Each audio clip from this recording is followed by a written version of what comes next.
Bonjour mes abonnés, j'espère que vous vous portez très bien. Je suis très content de vous retrouver encore une fois de plus via ce petit tutoriel. Ce petit tutoriel est consacré donc à la résolution des exercices de réaction ou de thermochimie. Donc on va commencer avec l'exercice 1. Alors dans l'exercice 1, on nous demande juste de calculer les constantes ou la constante pardon des gaz parfaits dans les différentes dimensions. Alors avant de commencer ou de résoudre cet exercice, il est important de vous rappeler que il y a plusieurs conditions dans lesquelles en fait on effectue des mesures, notamment la mesure de la constante des gaz parfaits. Donc il y a trois conditions. Il y a la condition normale, il y a la condition ambiante et il y a la condition standard. Alors comme je disais que ce sont des conditions dans lesquelles les scientifiques effectuent des mesures ou des tests. Alors, la première condition qu'on appelle normale, c'est là où la pression est une atmosphère, hein, par exemple la pression terrestre, et nous avons la température qui est autour de 0 degré. Sur l'échelle de Celsius et sur l'échelle de Kelvin, c'est 273 Kelvin. Voilà ce qui caractérise donc la condition normale.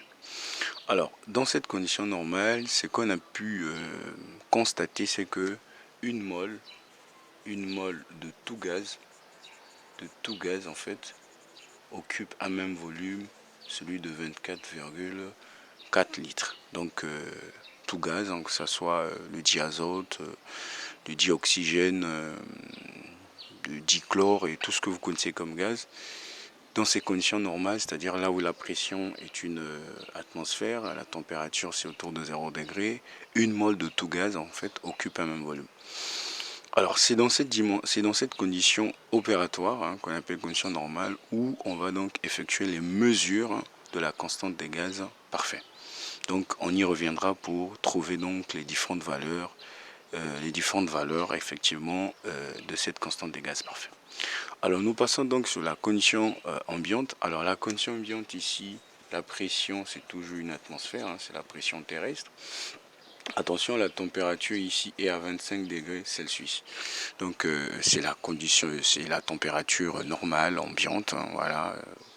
C'est les conditions naturelles, voilà. Voilà. Par exemple ici, voilà, c'est la condition ambiante, naturelle. Après, nous avons la condition standard. Alors attention, la condition standard, la pression aussi ne change pas. C'est toujours une atmosphère, c'est toujours la pression terrestre. Mais attention, la température ici de pont. Vous pouvez fixer la température à n'importe quelle valeur. C'est la condition standard. D'accord. Alors, donc comme je disais que la condition qui nous intéresse ici, c'est la condition normale, puisque c'est dans cette condition normale qu'on va effectuer donc les différentes mesures de quoi? De notre constante des gaz parfaits.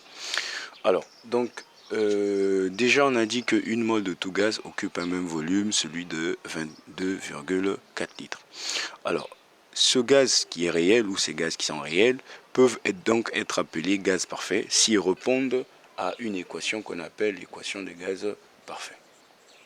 Alors en gros, je voulais vous rappeler que des gaz parfaits n'existent pas. Hein. Voilà, c'est juste un modèle thermodynamique. C'est des gaz réels, mais qui ont un certain comportement à une pression basse. Voilà, c'est pourquoi on parle de parfait. Sinon, c'est des gaz réels, comme le diazote, le dioxygène, peuvent être appelés parfaits. D'accord, lorsque on diminue la pression. D'accord, donc ici, à travers cette équation de gaz parfait, nous pouvons donc tirer la valeur de R. D'accord. Alors, R serait donc égal à PV sur NT. Alors, nous savons que dans les conditions normales, la pression c'est une atmosphère. Hein. Attention, le volume c'est 22,4 litres. Le nombre de moles, ben, c'est une mole puisqu'on a dit que dans cette condition, une mole de tout gaz occupe un même volume et la température c'est autour de combien? De 273. Alors donc on va essayer donc de trouver les différentes valeurs de R. Donc nous commençons avec la pression qui est égale à une atmosphère. Donc finalement ici R sera égal à une atmosphère. Le volume, on a dit c'est en litres, c'est 22,4 litres. Alors sur quoi? Ben, sur une mole, voilà, fois la température qui est en échelle de Kelvin. Donc R ici, si vous calculez R, vous aurez pardon 0,082. Attention la dimension, puisque l'exercice vous a demandé de calculer ça, de trouver la valeur de R dans les dimensions. Donc ici nous avons atmosphère, hein, ce sont des unités de différentes grandeurs qui sont donc dans la formule de R. Donc on a atmosphère, d'accord, on a litre, d'accord, après on a mol moins 1 et puis Kelvin moins 1. Donc la constante des gaz parfaits égale à 0,082, mais dans les dimensions atmosphère, litre, mol moins 1, Kelvin moins 1. Alors ce n'est pas tout, parce que on peut faire varier, on peut changer l'échelle d'unité de la pression. Parce qu'on sait qu'une atmosphère aussi, à l'échelle de millimètres de mercure, hein, bon, je vais nettoyer donc là. Donc à l'échelle de millimètres de mercure, hein, c'est 760 mm de mercure. Alors l'échelle de Pascal, c'est 1,013 fois 10 puissance combien? 5 Pascal. Donc nous venons donc déjà de trouver notre pression donc, en atmosphère. Donc il reste juste de trouver en millimètres de mercure. Voilà. Multiplié par le volume. Attention, le volume doit être en centimètres cubes. Attention. Quand la pression change d'unité, attention, là, le volume aussi change d'unité. En centimètres cubes, ça fait donc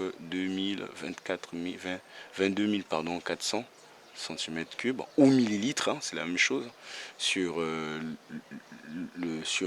une mole, d'accord, fois 273 sur l'échelle de Kelvin. Donc finalement, R égale à 62 360.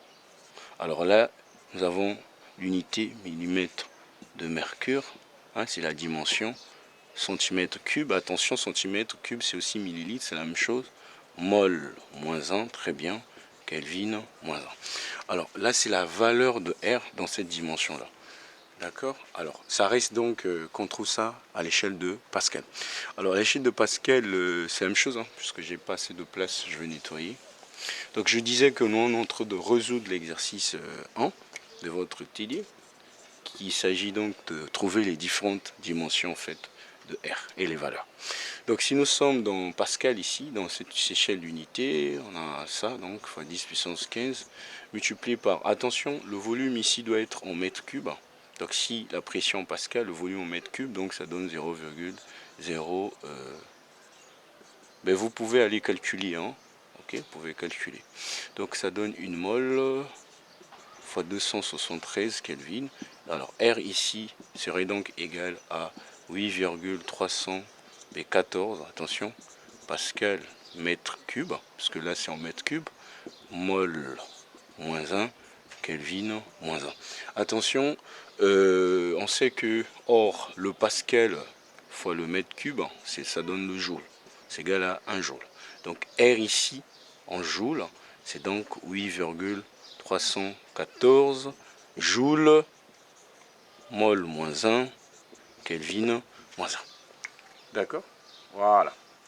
Alors, la dernière question, on vous demande de trouver ça en calories. Vous savez la relation qui lie joule et calories. D'accord? Vous convertissez juste cette valeur en joule. Vous trouvez donc la dimension de R, cette fois-ci en calories. J'espère que cette petite vidéo vous sera utile, hein, dans la préparation de vos examens. On se dit après.